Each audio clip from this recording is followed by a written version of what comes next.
It's my great pleasure to introduce the 2024 Outten Visiting Artist Lecturer, Philip Koch. The Outten Visiting Artist Lecture Series was established in 1993 by Helen Wolfe in memory of her sister, Mary Jane Wolfe Outten, class of 1927. The intent of the series is to assist in promoting the Mayer Museum of Art and its efforts to obtain outstanding visiting artists and lecturers. A former abstract artist, Koch was inspired by the American artist Edward Hopper to change to working in a realist direction. He has been given unprecedented access to Hopper's studio on Cape Cod, enjoying 17 residencies there since 1983, an honor granted to no other living American artist.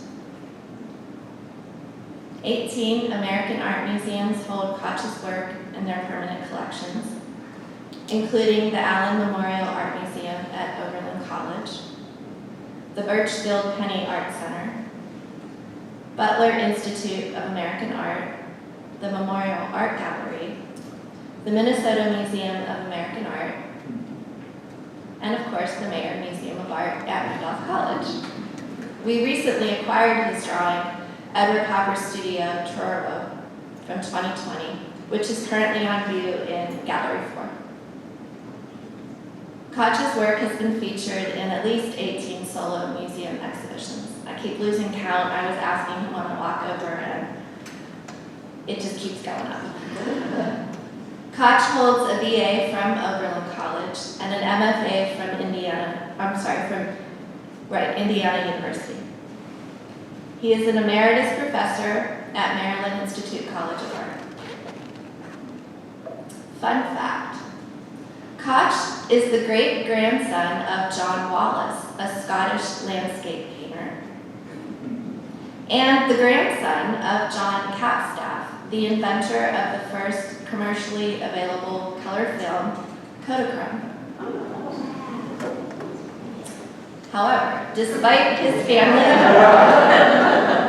I just learned an interesting little family history there on the walk over too, but I won't share that. I'll let him if he chooses. No pressure.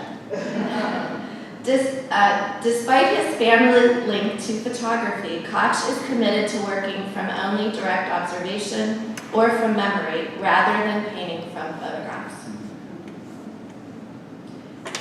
Tonight, Philip will trace the development of his work and methods, highlighting pivotal influencers, especially Edward Hopper, who, as I said, inspired him to move from abstraction to realism. Please join me in welcoming Philip Koch.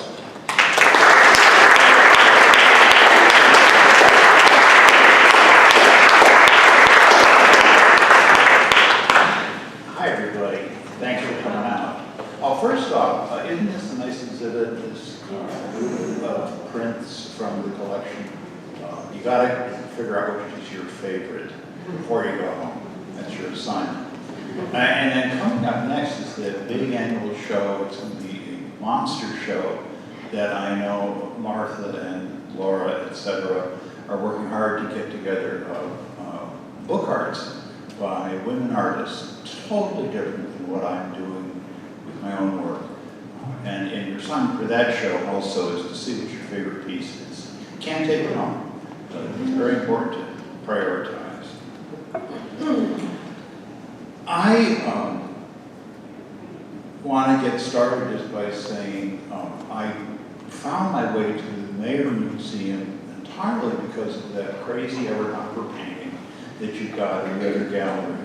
I contacted Debbie Spanish and said, you know where this was painted? And we went back and forth, and we have located the exact spot. It's a real place, and it's about 100, 200 yards from the studio Edward Hopper built on an 80-foot-tall sand dune on Cape Cod in the town of Truro. And it is still there. And what's interesting about it is it's actually 3 buildings. and it looks like it's one, but just from the angle he picked, it's an illusion. If you're ever in Indianapolis, there's a painting Hopper did a year before Mrs. Scott's house, your mayor's Hopper, of those three buildings from a totally different angle, and you never think it's the same place. And one day, I think we need to get the Indianapolis painting here at the mayor. I'll pull strings. Don't hold your breath. Anyway, I wanted to talk for about 40 minutes or so, a little longer, and then leave time for questions. If I go too long, just throw chairs, and I want to leave time for that. Let's see. Okay, so here's, you know where we are. And this is me up in June in Maine drawing. Okay. Here's a painting I've just finished, and it's a painting that is very much a testament to the odd course of events that I've taken as a painter. As Laura was saying, I started out as an abstract painter. I went to Oberlin College, and that's what they taught. And if you don't know where to begin, you need teachers that give you a little guidance. And I was working with simple bold shapes and acrylic paint, and it was great. If you work simply with acrylics, as they dry fast, you can do a lot of work. If you do 70 of anything, you're going to get better. And I turned out painting after painting every day, and I learned so much. It was a very good experience. Like Randolph College, the school had an art museum, and I used to walk through the art museum, and I just felt fine in the museum. I felt better than I usually feel, and I thought, because I didn't intend to be interested in art. I was a serious person. Well, something happened on the way to market with that one. I had a great deal of interest in the contemporary artists at that time. One of them was this fellow. This is Mark Rothko, formerly a realist painter who turned abstract. And what was interesting to me about Rothko is he did just crazy things with color. And he enjoyed just playing with layers of color and making red feel very different ways. Remember that last slide with the red forest? That's coming right out of my early involvement with painters like this. And then an even bigger source was this guy. This was early Frank Stella, who I believe is still alive, isn't he? Frank Stella was all the rage when I was just starting to paint in the late 1960s. And, it was a great place to get ideas and basically borrow things from. One of the things that's very characteristic of Stella is he's very interested in silhouettes. He's very interested in flat shapes, making big, bold, flat shapes with clear outlines.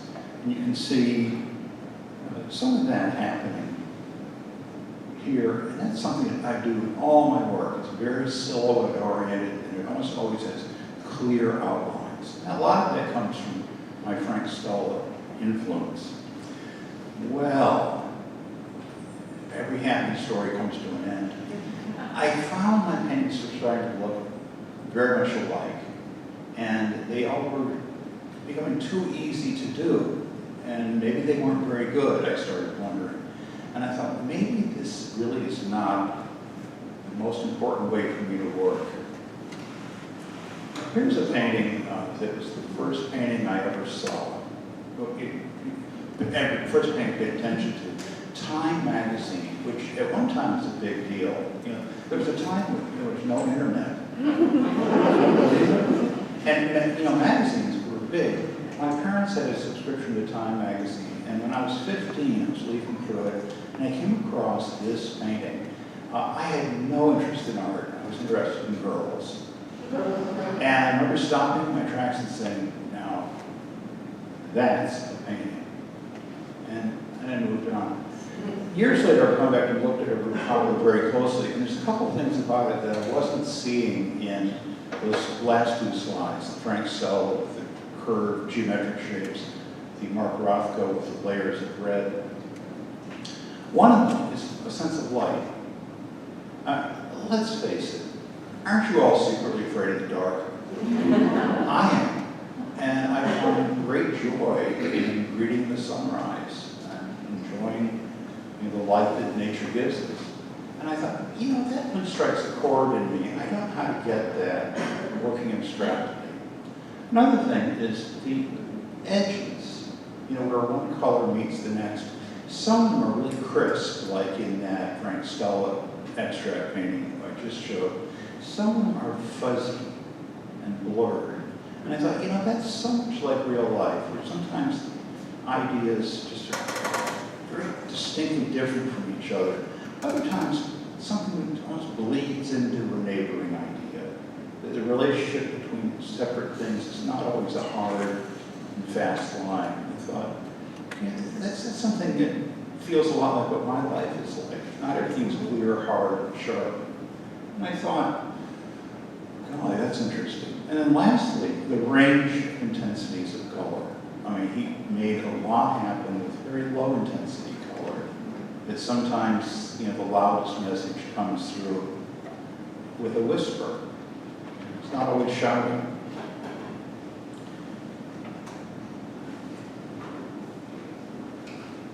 Here's Edward Hopper's studio. Here's yours truly carrying his incredibly heavy portable easel up from the beach after doing a painting.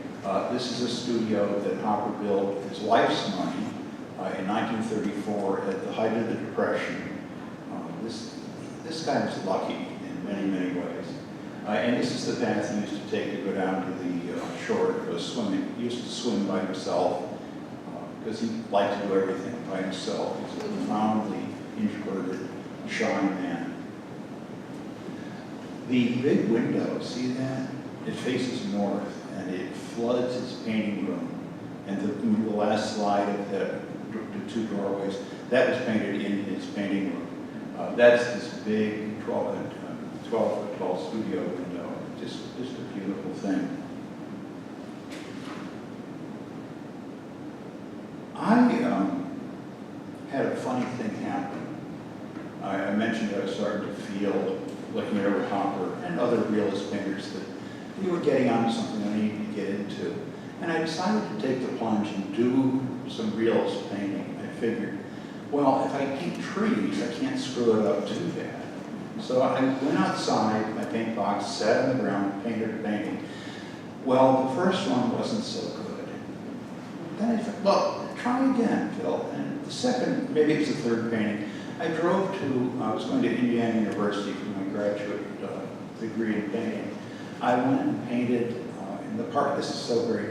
There's a dam up a river, and it's the largest lake in Indiana. It's Lake Monroe. High on a hill above the banks of Lake Monroe is the, Scenic View restaurant. It doesn't get better than this. Scenic View, baby, I'm here. And I'm a very slow painter. I want to get things right. I take my time.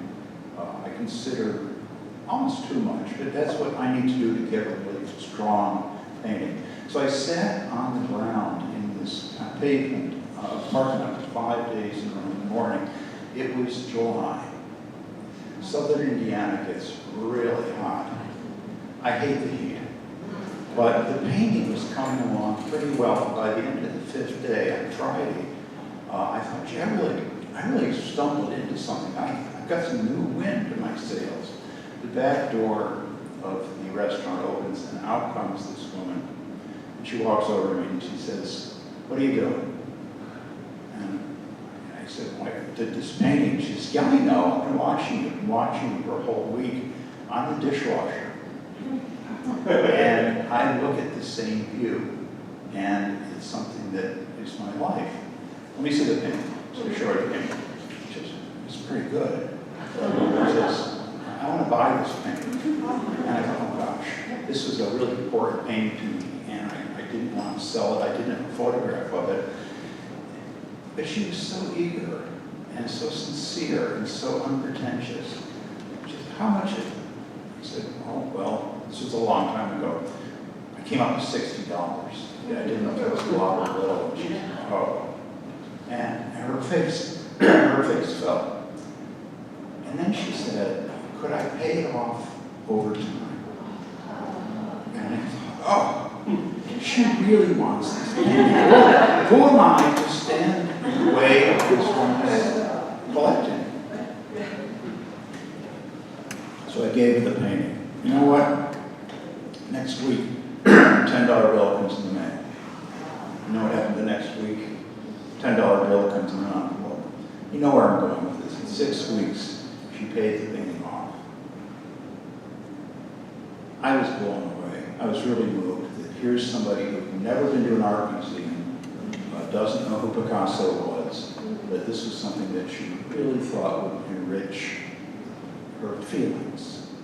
And it meant so much to me. And it just struck me because I thought of myself as a smart guy, a sophisticated guy. I went to a fancy college. I read books. I could use long words. All those college things. And yet here was somebody who did none of those things. And yet she wanted this visual experience. I thought, damn it. I like that, what just happened. Why can't I do work that is work that anybody could approach? Doesn't mean it has to be bad work. In fact, I think I could be a very fine painter. I think I could do really great work. But why don't I do work that makes sense to just anybody?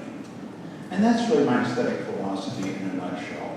It's brought to you by the Scenic View Restaurant.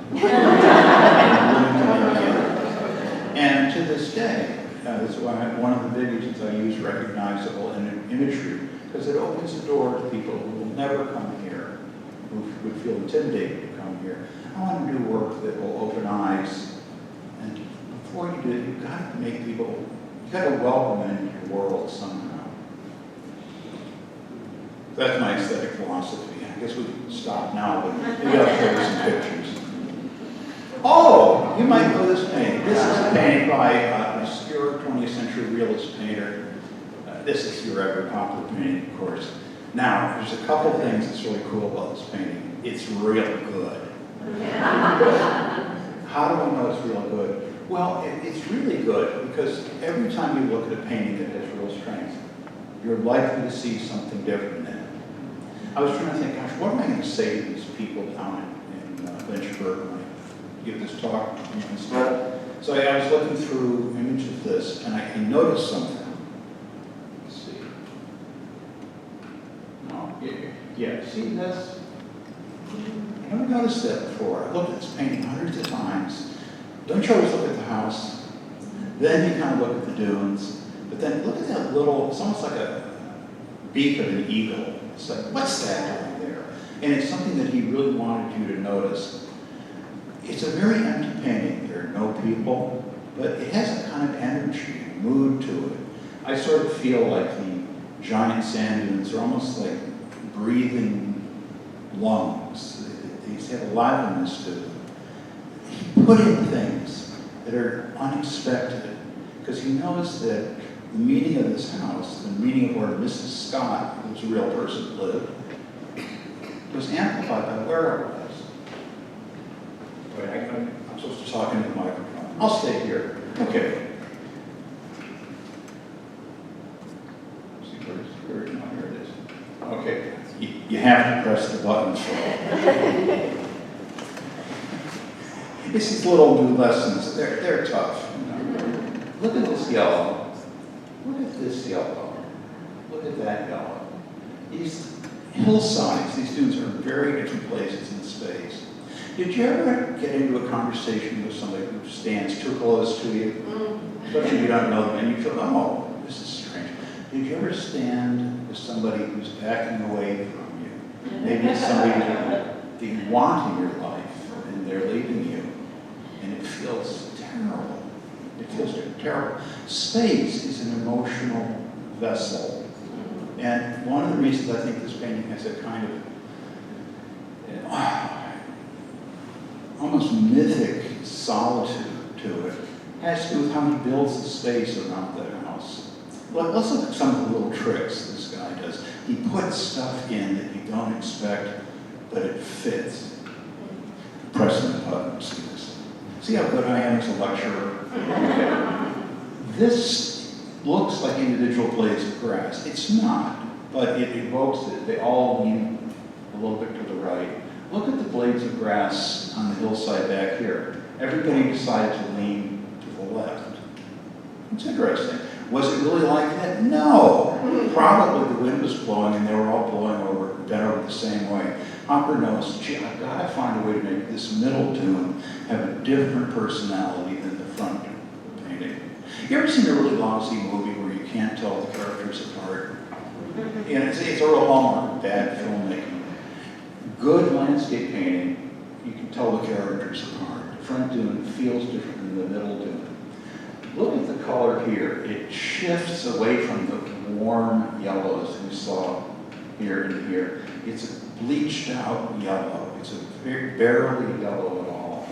And then in these big rounded shapes, he puts in shapes that are anything but. They're almost like jagged shapes. They're big pyramid shapes put into the grasses. Why is that there? Well, because he wants to do something other than just be rounded. He wants to show you something you don't expect. He wants it to have a feeling of an emotional reality. And then back here, suddenly these dark outcroppings of some other plant. Here's another one of these wonderful diamond shapes, triangular shapes. All of this to keep the house company. You know, you don't know all that much about the house, but you know where the house is. And knowing where something is a really big first step to coming to know what the thing is. You know, art is so much about that struggle for self-discovery.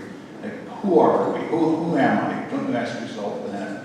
Well, painters, I think, artists, we have a trick, and that's to not always run right at a question. Sometimes you want to come at it sideways. And landscape art is really dedicated to showing you not who we are, but where we are. You know, we emerge from the natural world. You learn a lot about yourself when you learn and reflect on where did you come from? What did it look like? What did it feel like to be there? I really love this painting. It's just so evocative. You got to see it up close. You see all the little ways he makes the brush strokes different. This guy, I don't want to say he suffered painting this painting, but he suffered doing this painting because he worked so hard to make those dunes come to life. It's impressive to me. You know, when you see a painting that's really good, hopefully, you may like Edward Hopper, there may be another piece in the collection you enjoy more. That's good. But when that thing happens, that every time you look at it, you see something different, you know you're in the presence of something that's operating at a very, very high level. That's a hallmark of great art. It always seems to show you something new. How is that possible?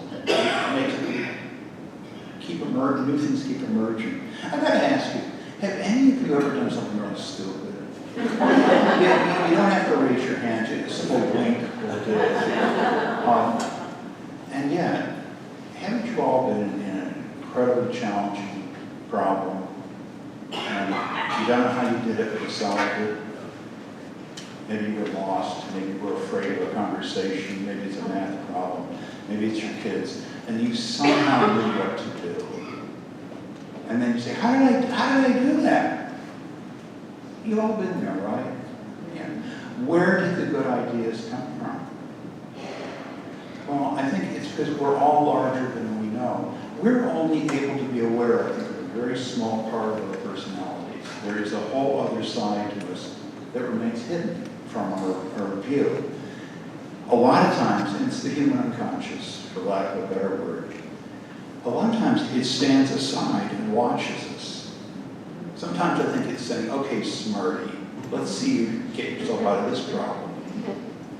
Other times, it'll reach out tap you on the shoulder, and guide you.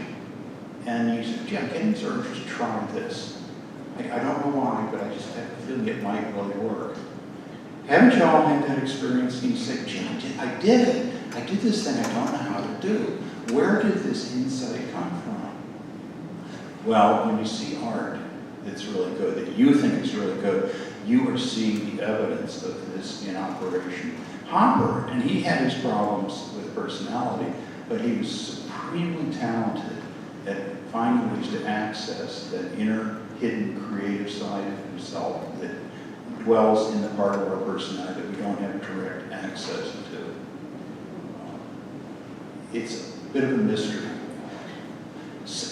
I can say this, Hopper loved it when his unconscious helped him paint this painting, and it was very much in operation that day. And seeing a painting like this when it's that good, or any painting in the collection that you think is fabulous, it's a very optimistic thing. You know, solutions are possible. We're not doomed for permanent confusion. We will suffer it tomorrow, but we're not doomed to suffer it all the time.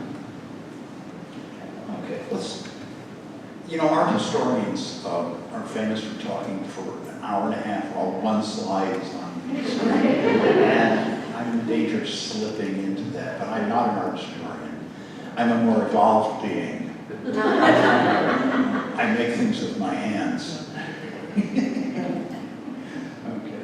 Let's see, I press buttons, that's what they said. Okay, here's the drawing I did of Edward Hopper's studio. I am standing to draw this, and it was actually drawn from memory, where Hopper viewed Mrs. Scott's house from. This is on the access road in Truro, on this road, Stevens Way. It's a memory drawing, because I started going to Edward Hopper's studio in 1983, and back then, the trees had not grown up. Nowadays, this is all forested, and you don't get the views that Hopper could see. You know, the Cape Cod that Hopper knew is gone. The Cape Cod that Hopper is gone. But we have his paintings, so it's not. Anyway, this was done as a study for, let's see, this painting. This is a really large painting, and someday when I take over, I'm going to bring this painting to the mayor and hang it next to Hopper's painting. And Hopper, of course, will turn over in his grave. Get that out of there. It's very different than the drawing in feeling, but it's only these little adjustments to make that happen. A couple of things about it. I'm very different than Hopper. No one could mistake the work for Edward Hopper. I'm influenced by him, but I don't paint like him. I couldn't if I wanted to. I'm much more impetuous and impatient than he is. Another painting that you may notice is the John Frederick Kensett painting. By the way, John Kensett saved someone from drowning and inhaled this, drank a lot of water in the process and died, probably as a result of saving some of the drowning victims successfully. What a sweetheart. And it's like, wow. So he was good for two things, a heck of a good painter and a lifesaver. Not so good at self-preservation. I think Kensett is a great, great master. It's got some things in it that really spoke to me. Kensett was probably one of my big heroes in grad school and first getting into landscaping. Atmosphere. I grew up in the Shore of Lake Ontario in upstate New York.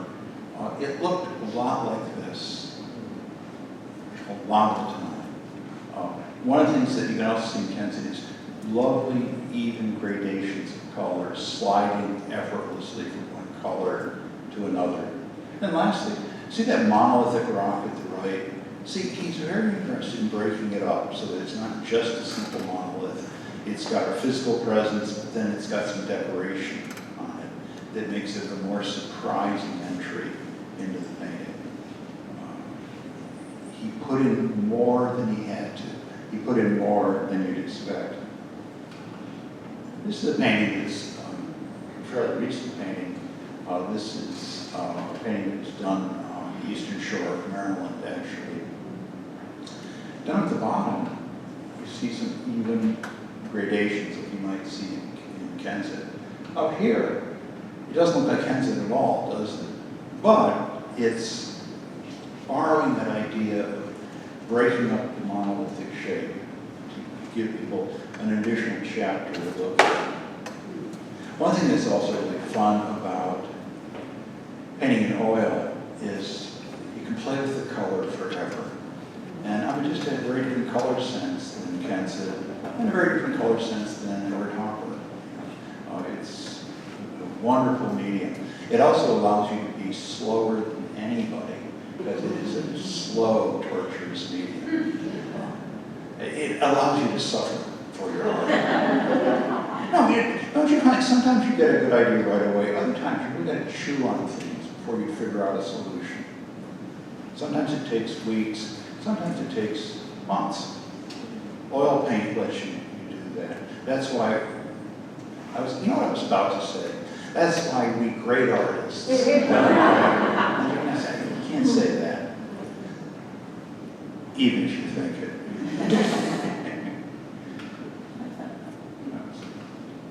Okay, last painting from the Mayer collection. Thomas Cole, just a lunatic wild man. You know, this guy died at 47, and he did a carload of work ahead of time. Not the most skillful, technically, painter, not most skillful painter, but an amazing heart. Nobody embraced nature more wholeheartedly than Thomas Cole. Look at this mountain. Cecil B. DeMille must have liked Thomas Cole. It's like, oh, come on. They didn't have mountains like that in the Catskills. And they just don't. They got worn down by the glaciers years ago. But this guy's saying, mountains go up. And I really want to get that. I want to make a statement you can't miss. Look over here. Look at this stuff. There's all this stuff that's going uphill to the right. And it's the most busy cliff in the world. It's putting in more than you expect, and he's making it fit. There's a generosity of spirit to a painter like this. He's going to give you just everything he can, and he's going to package it in a way that the parts will talk to each other. Wonderful painter, Thomas Cole, and he's often considered the founder of the American landscape painting movement. He certainly was an enormous influence on it. And just a great guy. Just great. Died at 47. For those of us who are nearing 47, it's intimidating. Okay. That last painting had a sense of awe to it. Here's one of my paintings. This is a painting done on my imagination. It's about freezing when you're on the shore of a freshwater lake. This is really about my childhood, playing on the ice, freeze and melt and refreeze on the shore on Lake Ontario. Big jagged shapes. The jaggedness we saw in that Cole painting. I said earlier on that silhouettes and clear outlines. That's a real hallmark of painting like this. A little softer painting.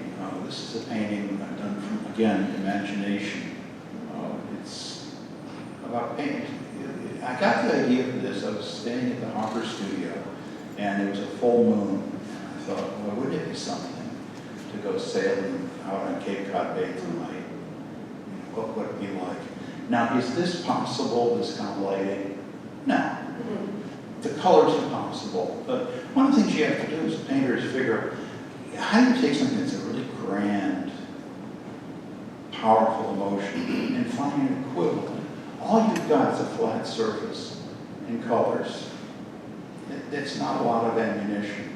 So you need to play with what's available. Color is a wonderful way to push the envelope. No moon ever shone that brightly, but it felt like it did. It felt like it did. And I think that's what accuracy in art is about. It's what is the artist expressing how she feels, how he feels about the thing.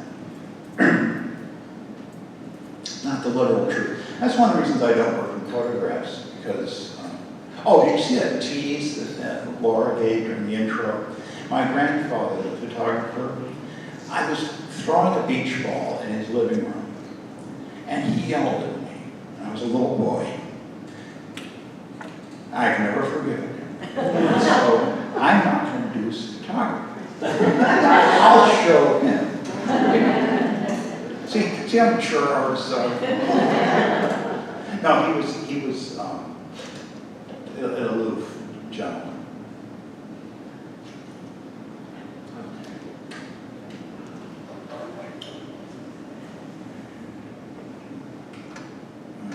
Oh, this is a nice example. This is my working method. The small painting on the left is a painting done from life. It's actually done in the birthplace of Edward Hopper, Nyack, New York, on the Hudson River. And it's, you can go there. This house is right next to the Hudson River. This house was one that Hopper knew well because one of his friends lived across the street when he was a boy. The turret just attracted me enormously. And there's a great painting Hopper did many years later in the 1940s called The Lee Shore that features a house very much like this, right on the shore of a large body of water. And it looks like the next hurricane is going to blow the house away. It really looks like that in real life. The large painting is done back in the studio. If you look closely, you see there are a lot of little changes. The colors shift. And in particular, a lot of the angles of the edges of the forms lean slightly differently. And this is, again, one of the reasons I personally find working from memory, not photography, just useful for me. It allows me to push and pull things until they feel more expressive. There's a liveliness and an expressive life to just pure shapes. And I think it's so important to milk that. And basically, I transform a small painting to a big one. It always changes in the process. And I learn a lot. I can be cheerful. Edward Hopper, people talk about loneliness. I never thought he was about loneliness. I think he was solitude. But he's terrific. He celebrates color. He celebrates light. I was up in Maine. This is in the town of Stonington, looking across the bay to Acadia National Park. And the sun comes up and back of the mountains of Acadia National Park and shine right in my eyes. Like I said, I can't see a damn thing, but I love the glare. So this is about the glare on a summer morning in Stonington, Maine. And I called it, well, a good title, Awakening. You can't sleep through that kind of light. Moody, dark, the opposite of the last painting. This is done just up the road a little bit in Acadia National Park. And it's, I don't know, but I'm so happy to be alive. I find life so delightful. And sometimes it's just really scary. And I'm anxious, just like you. And I think that needs to be in paintings. Do you want to go swimming here? No, it's cold. And you get bashed on the rocks. Don't go swimming there, it would kill you. Nature was here first, and she has her own ideas about how she's going to be. A couple of things about how to construct this painting. You have to lie to make the space come to life. Remember that painting, we were talking about the Hopper's painting of the three dunes, Mrs. Scott's house, and how Hopper had to make one dune different than the next, and then the central dune different than the distant dune. What happened to the sunlight on that back peninsula? I turned it off. I wanted it to feel different than the light in the foreground. It's impossible. It's possible that it's like this momentarily. But this is an invention on the artist's part to milk the possibilities of contrast, to make the spaces feel different so that you'll feel like you could go there.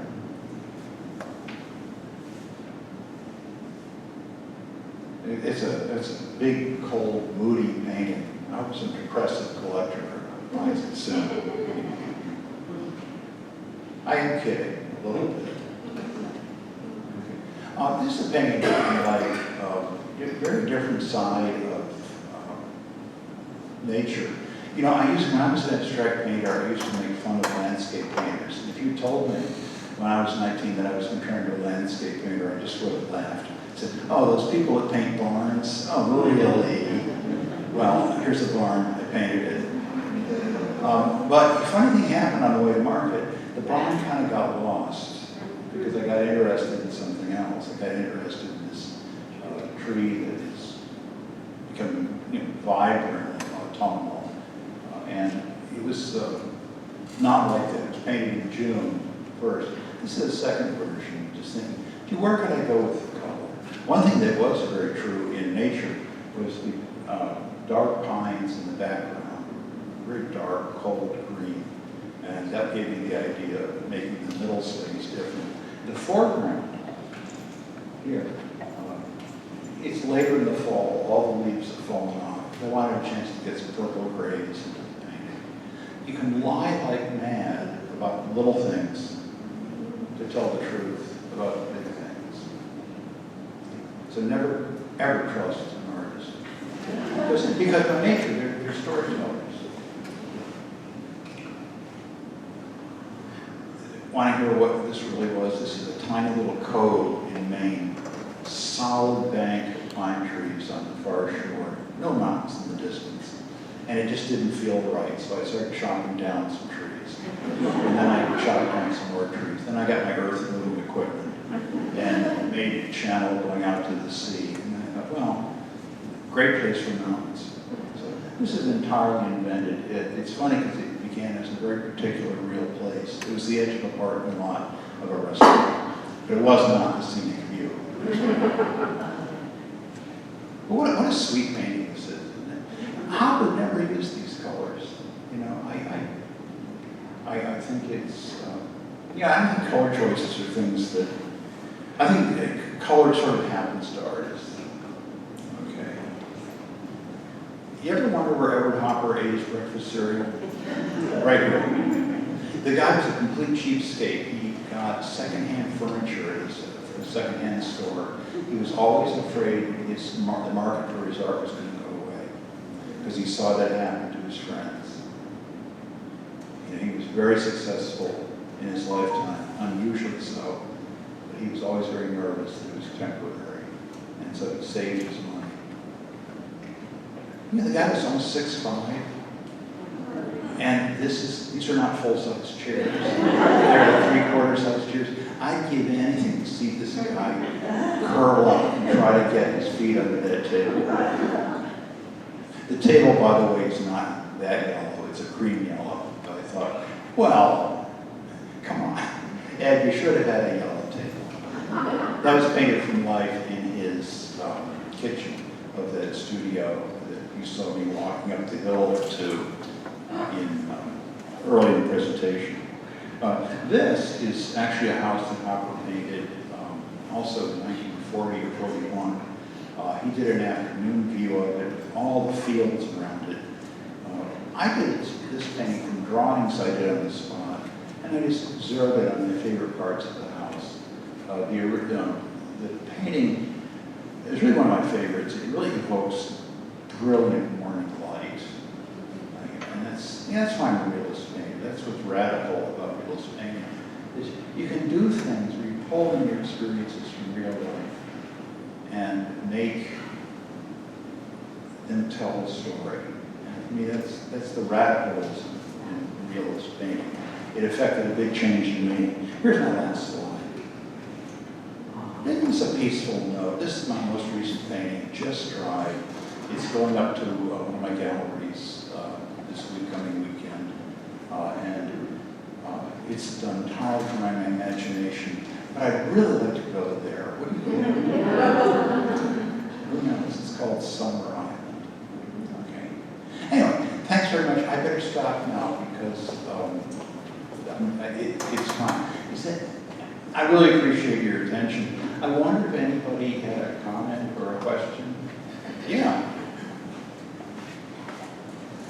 I don't know how you'll feel about this question, but it's interesting because looking at the work of yours you've been showing us, when you paint something that has strong architectural elements, I can really see how Hopper has affected you. But your pure landscapes make me want to ask you, how closely have you looked at Winslow Homer, especially his watercolors?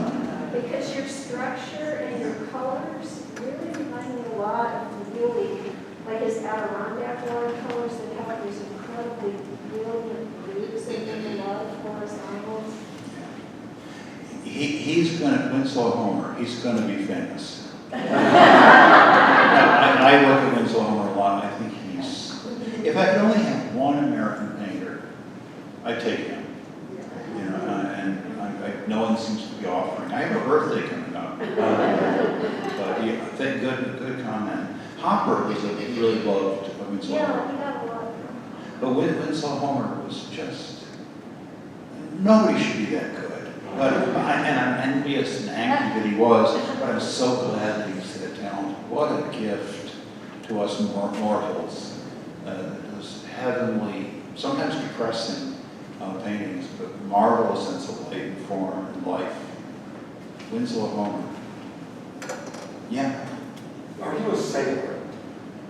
And here's what I ask. The moonlight in the Reach 4 might have been fantastic and not achievable. The sails on that boat were set perfectly. And I was just curious, wondering how you knew to do that. Well, I have confession. When I was on my parents' dime, I was a sailor. And my goal when I was young was I wanted to go to the Olympics and yacht racing. And then I started looking at the world and realizing that was pretty limited. It was a pretty limited goal. And I got out of sailing. But I learned to draw by drawing sailboats. And thank you for noticing the correctness of that port reach. Yes. I really appreciate the buildings that you did, and I wonder what makes you decide to only take a portion of them. You're on the corner, or just the turret, and Well, life is about what you leave out. You can't go everywhere. I try to focus on the things that really, really interest me. If part of a building doesn't interest me, I'm not going to paint it well. You know, it's sort of like, would you date somebody that you find repulsive? No, because there's a romance to getting involved with a part of a building. Like where's the really cool part? And you have to be very, very selective. You know, being an artist means to say no much more than to say yes, because there's way too many possibilities. So I try to pick the part that looks really juicy. If you have juicy buildings, I think you can. Anybody else? Yes. I would love to purchase one of your paintings, and I was just wondering if you would be willing for me to pay for it.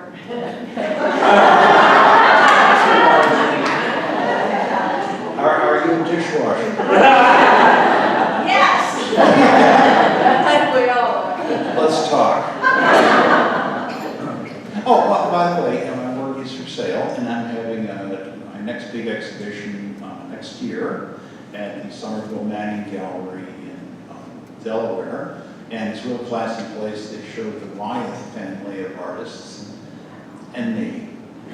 So I must be important because of what I have. So, but I'm for sale. I'll sell out any time if anyone's interested. When is that show? Oh, we don't have the date yet. It'll be 2004. What? No, 24. Yes. Did you keep any of the paintings that you did before you started working these sorts of paintings? You know what happened? I learned. Don't we all learn the hard way? There was a flood, and I stored all my early work in the basement of the art building. I figured it's a college; they'll take care of things, and it all got ruined. And honestly, that's not necessarily a bad thing. You know, there's that category, act of God. So, no, I don't have those, and I don't have good slides of them either. But they were, in some ways, they're a wonderful memory. And I know I've learned a lot from doing them. Follow-up question, do you ever think about redoing some of those old paintings that were destroyed? Oh, no. It's like failed love affair. I mean, it was, no, I'm so much more interested in the problems I'm wrestling with now. You know, one of the challenges, you get older, you realize you've got way too many ideas, that you'll never have time to do them all. And you're going to have to prioritize. And so I really can't afford to do that. I don't teach anymore because I want to get more paintings done. I don't do gigs like this either. They're so nice here. And then Laura asked me to come down and say, oh yeah, they're such nice people. And it's such a cool museum. This is a really cool museum, by the way. You know, most colleges don't have this. It's like, it's amazing what's in their collection. So it's an honor to be here. You know, and it's an honor that you all came on. I really appreciate your attention and your interest. I hope you enjoyed the show.